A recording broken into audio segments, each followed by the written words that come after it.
Part 1. From San Francisco to London. When I was 27 years old, I worked in an office in San Francisco. I did my job well, and my future was promising. I was alone in the world, and I was happy. On Saturday afternoons, I didn't work. I sailed my little sailboat on San Francisco Bay. One Saturday afternoon, I sailed out too far. The strong afternoon wind pushed my sailboat out of the bay and into the Pacific Ocean. That night, when I had lost all hope, a small British brig saw me and took me on board. The brig was sailing to London. The voyage was long and stormy. I worked as a sailor to pay for my trip. When I arrived in London, my clothes were old and dirty. I had only $1 in my pocket. With this dollar, I ate and slept for the first 24 hours. During the next 24 hours, I didn't eat and I didn't sleep. At about 10 o'clock the following morning, I went to Portland Place. I saw a child walking past holding a big pear. The child ate one small piece and then threw the pear onto the street. I stopped and looked at it. I was very hungry and I really wanted that pear. But every time I tried to get it, someone passed by and looked at me. I quickly turned in the other direction and waited for the person to pass by. I tried again and again to get that pear, but the same thing happened. I was desperate. I decided to get the pear and not to worry about the people who saw me. At that moment, a gentleman opened a window behind me and said, "Come in here, please." A well-dressed servant opened the door. He took me to a beautiful room. Here, two old gentlemen were sitting and discussing something important. Their breakfast was still on the table. I was very hungry, and I stared at their breakfast. I want to tell the reader that the two gentlemen had made a bet several days before. I knew nothing about the bet until later. Let me tell you what happened. Part 2. An unusual bet. The two old gentlemen were brothers. For several days they argued about a very strange subject. They decided to end their argument with a bet, as the English usually do. The following was the subject of the bet. The Bank of England issued 2 banknotes of £1 million each for a public transaction with a foreign country.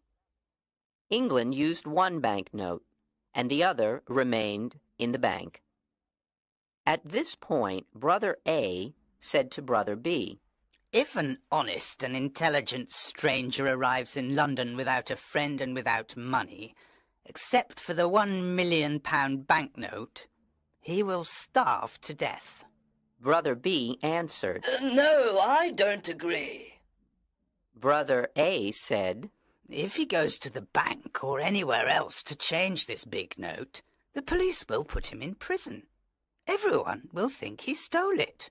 They continued arguing for days until Brother B said, I'll bet £20,000 that the stranger will live for 30 days with the banknote and not go to prison.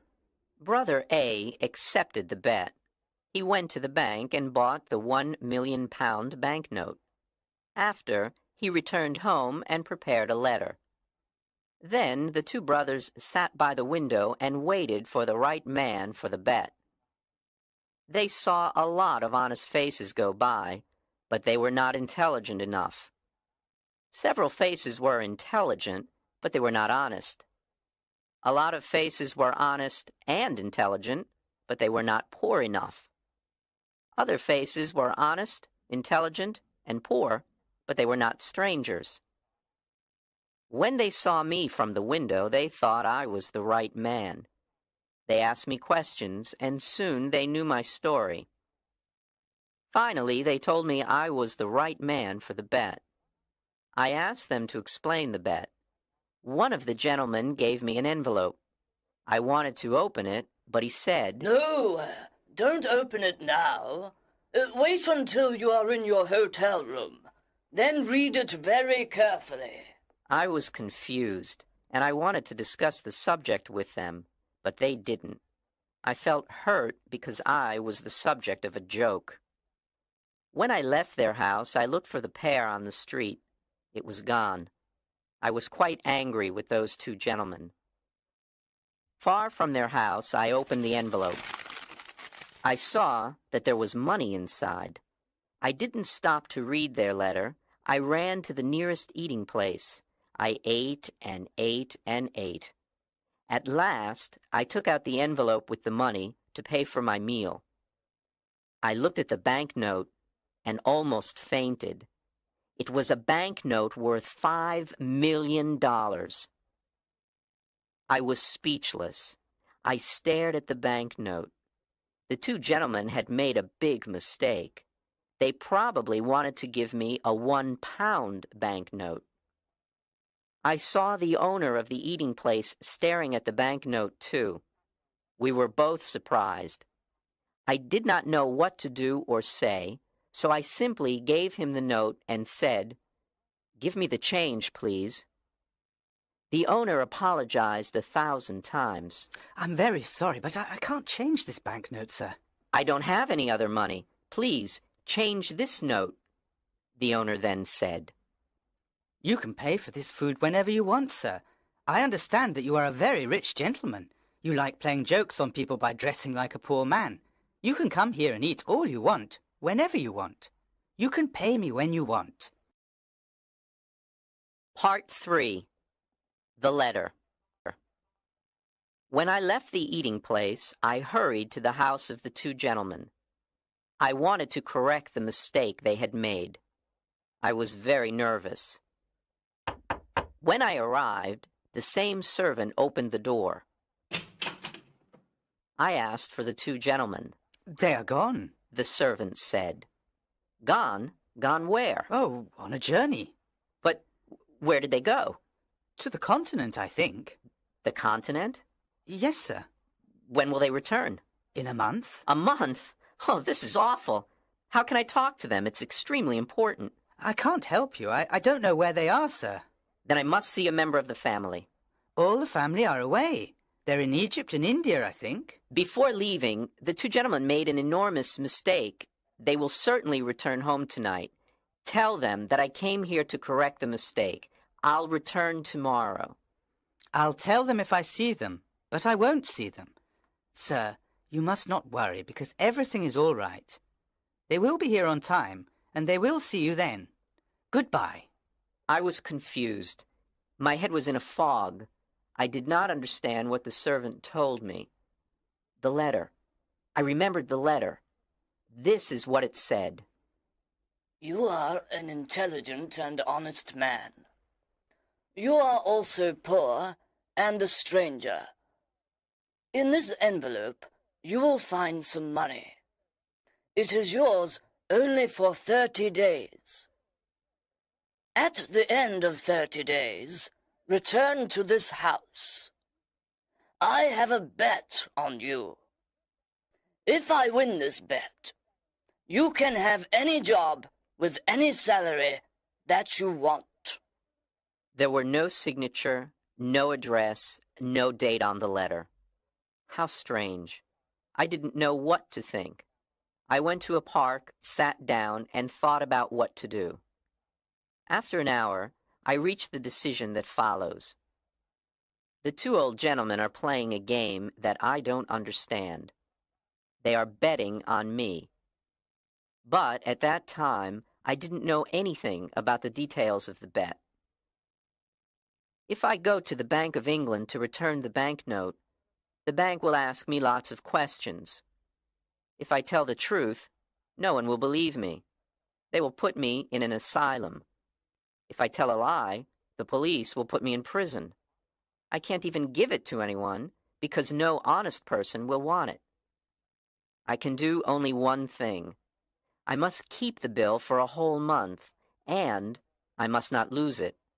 If I help the old man to win his bet, he'll give me the job I want. The idea of an important job with a big salary made me happy. With this exciting idea in mind, I began walking down the streets of London. Part 4. At the tailor's.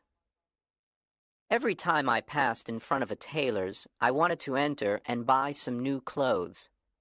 But I had no money to pay for them. The £1 million banknote in my pocket was useless. I passed in front of the same tailor's 6 times. At last, I entered.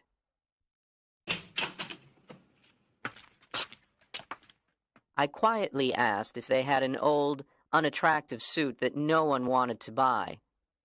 The man I spoke to nodded his head, but he didn't speak. Then another man looked at me and nodded his head. I went to him, and he said, "One moment, please." After some time, he took me to a back room. He looked at several ugly suits that no one wanted. He chose the worst for me. I really wanted a suit, so I said nothing. It was time to pay. "Can you wait a few days for the money? I haven't got any small change with me." The man said, "Oh, you haven't? Well, I thought gentlemen like you carried large change." "My friend," I replied, "you can't judge a stranger by the clothes he wears. I can pay for this suit, but can you change a large banknote?" "Oh, of course we can change a large banknote," he said coldly. I gave him the banknote. He received it with a smile, a big smile that covered his face. When he read the banknote, his smile disappeared. The owner of the shop came over and asked me, What's the trouble? "There isn't any trouble. I'm waiting for my change." Come, give him his change, Todd, quickly. Todd answered. "It's easy to say, but look at the banknote." The owner looked at the banknote. Then he looked at my package with the ugly suit. Todd! He shouted. You're stupid! How can you sell this unattractive suit to a millionaire? Todd, you can't see the difference between a millionaire and a poor man. I apologize, sir. The owner continued. Please take off those things you are wearing and throw them in the fire. Put on this fine shirt and this handsome suit. It's perfect for you. Simple, but elegant. I told him I was very happy with the new suit. Oh, wait until you see what we can make for you in your size. Todd, bring a pen and a book. Let me measure your leg, your arm. I didn't have a moment to speak. The owner measured me. Then he ordered his tailors to make me morning suits, evening suits, shirts, coats, and other things. "But, my dear sir," I said, "I can order all these things only if you change my banknote, or if you can wait a while before I pay you." Wait a while? I'll wait forever. That's the word. Todd, send these things to the gentleman's address. Let the less important customers wait. "What's your address, sir?" "I'm changing my home. I'll come back and give you my new address," I replied. Quite right, sir, quite right. Let me show you to the door, sir. Good day, sir. Good day. Part 5. The Poor Millionaire. The impossible happened. I bought everything I wanted without money. I showed my banknote and asked for change, but every time the same thing happened. No one was able to change it. I bought all that I needed and all the luxuries that I wanted. I stayed at an expensive hotel in Hanover Square. I always had dinner at the hotel, but I preferred having breakfast at Harris's simple eating place. Harris's was the first place where I had a good meal with my £1 million note. That's where it all started. The news about me and my banknote was all over London. Harris's eating place became famous because I had breakfast there. Harris was happy with all his new customers. I lived like a rich, important man. I had money to spend. I lived in a dream.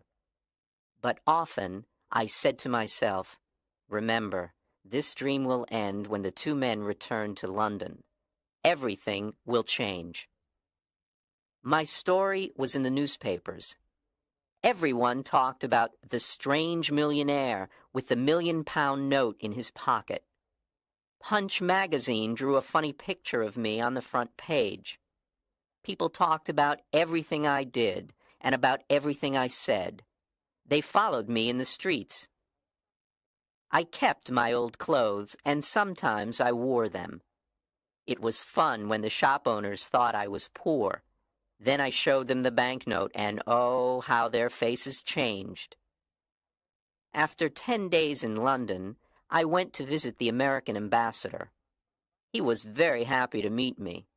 He invited me to a dinner party that evening. He told me that he knew my father from Yale University. He invited me to visit his home whenever I wanted. I was glad to have a new, important friend. I thought to myself, I'll need an important friend when the story of the £1,000,000 note and bet comes out. I want the reader to know that I plan to pay back all the shop owners who sold me things on credit. If I win the bet for the old gentleman, I thought, I will have an important job. With an important job, I will have a big salary. I planned to pay back everyone with my first year's salary. Part 6. The Dinner Party. There were 14 people at the dinner party. The Duke and Duchess of Shoreditch and their daughter, Lady Anne Grace Eleanor de Bohun, the Earl and Countess of Newgate, Viscount Cheapside, Lord and Lady Blatherskite, the ambassador, and his wife and daughter, and some other people. There was also a beautiful 22-year-old English girl named Portia Langham. I fell in love with her in 2 minutes, and she with me. After a while, the house servant presented another guest, Mr. Lloyd Hastings. When Mr. Hastings saw me, he said, I think I know you. Yes, you probably do. Are you the... Yes, I'm the strange millionaire with the £1,000,000 note in his pocket. Well, this is a surprise. I never thought you were the same Henry Adams from San Francisco. 6 months ago, you were working in the offices of Blake Hopkins in San Francisco. I remember clearly. You had a very small salary, and at night you helped me arrange the papers for the Gould and Curry Mining Company. Now you're a millionaire, a celebrity here in London. I can't believe it. How exciting. I can't believe it either, Lloyd. Just 3 months ago, we went to the Miners' Restaurant. No, it was the What Cheer restaurant. Right. It was the What Cheer. We went there at 2 o'clock in the morning. We had steak and coffee. That night, we worked for 6 long hours on the Gould and Curry Mining Company papers. Do you remember, Henry? I asked you to come to London with me. I wanted you to help me sell the Gould and Curry gold mine shares, but you refused. Of course I remember. I didn't want to leave my job in San Francisco. And I still think it's difficult to sell shares of a California gold mine here in London. You were right, Henry. You were so right. It is impossible to sell these shares here in London. My plan failed, and I spent all my money. I don't want to talk about it. But you must talk about it. When we leave the dinner party, you must tell me what happened. Oh, can I? I really need to talk to a friend. Lloyd said with water in his eyes. Yes, I want to hear the whole story, every word of it. Thank you, Henry. You are a true friend. At this point, it was time for dinner. Thanks to the English system of precedence, there was no dinner. The Duke of Shoreditch wanted to sit at the head of the table. The American ambassador also wanted to sit at the head of the table. It was impossible for them to decide, so we had no dinner. The English know about the system of precedence. They have dinner before going out to dinner. But strangers know nothing about it. They remain hungry all evening. Instead, we had a dish of sardines and a strawberry. Now it was time for everyone to play a game called cribbage. The English never play a game for fun. They play to win or to lose something. Miss Langham and I played the game, but with little interest. I looked at her beautiful face and said, "Miss Langham, I love you." Mr. Adams, She said softly and smiled. I love you too. This was a wonderful evening. Miss Langham and I were very happy. We smiled, laughed, and talked. I was honest with her. I told her that I was poor and that I didn't have a cent in the world. I explained that the £1,000,000 note was not mine. She was very curious to know more. I told her the whole story from the start. She laughed and laughed. She thought the story was very funny. I didn't understand why it was funny. I also explained that I needed an important job with a big salary to pay all my debts. "Portia, dear, can you come with me on the day I must meet those two gentlemen?" Well, yes, if I can help you. She replied. "Of course you can help me. You're so lovely that when the two gentlemen see you, I can ask for any job and any salary. With you there, my sweet Portia, the two gentlemen won't refuse me anything." Part 7. A $1,000,000 Idea. At the end of the dinner party, I returned to the hotel with Hastings. He talked about his problems, but I didn't listen to him.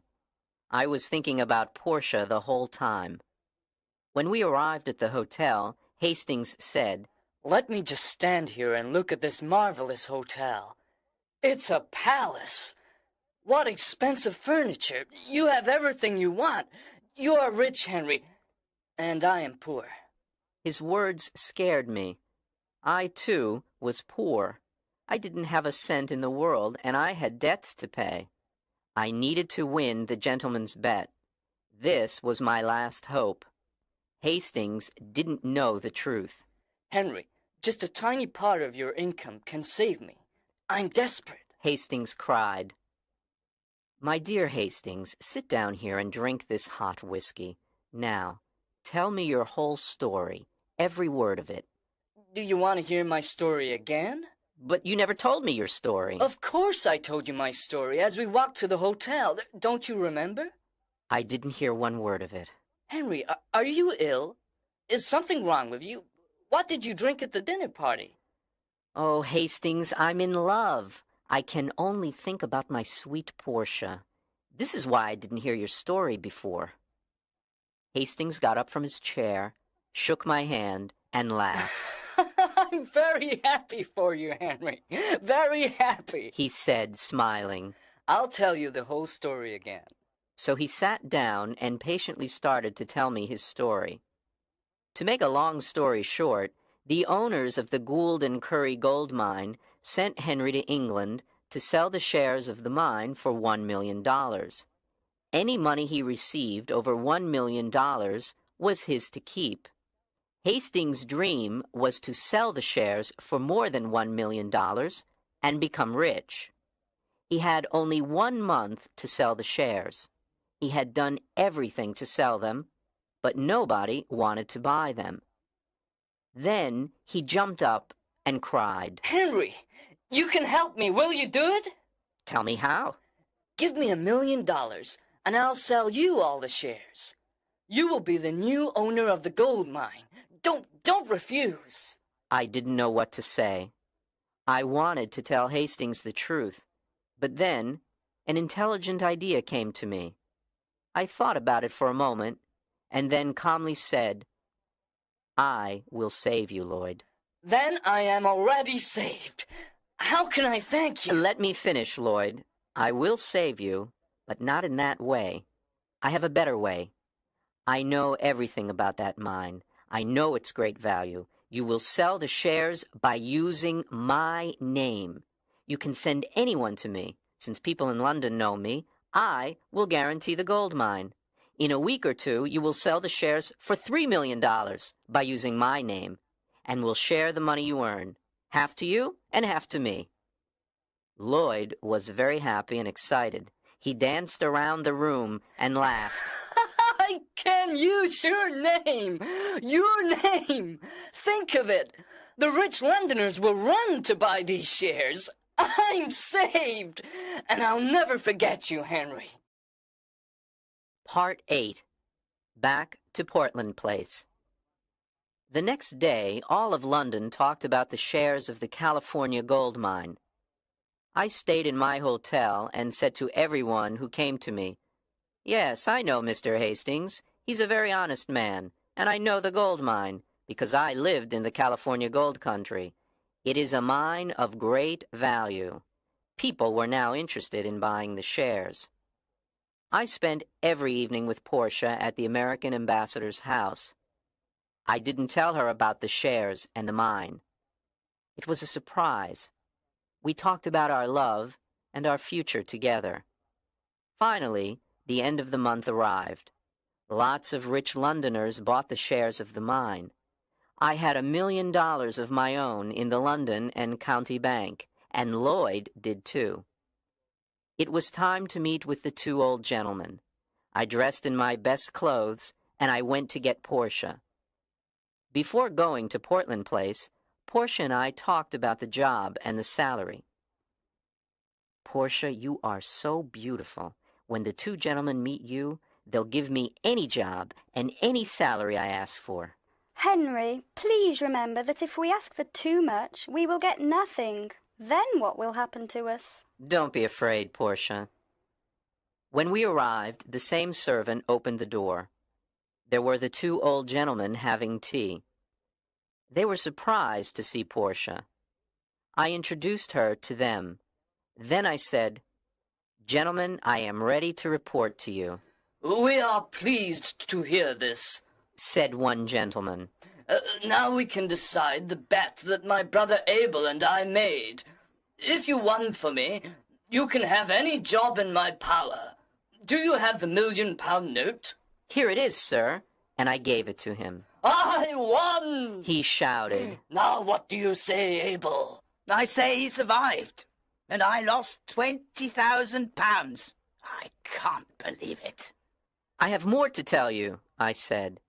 "But it's a long story. I'll tell you another time. For now, look at this." What? A certificate of deposit for £200,000? Is it yours? "It's mine. I earned it by using the banknote you lent me for a month." This is astonishing. I can't believe it. Portia looked at me with surprise and said, Henry, is that really your money? You didn't tell me the truth. "No, I didn't, but I know you'll forgive me." Don't be so sure. You told me a lie, Henry. "Dearest Portia, it was only for fun. Come, let's go now," But wait! my gentleman said. I want to give you the job and the salary you choose.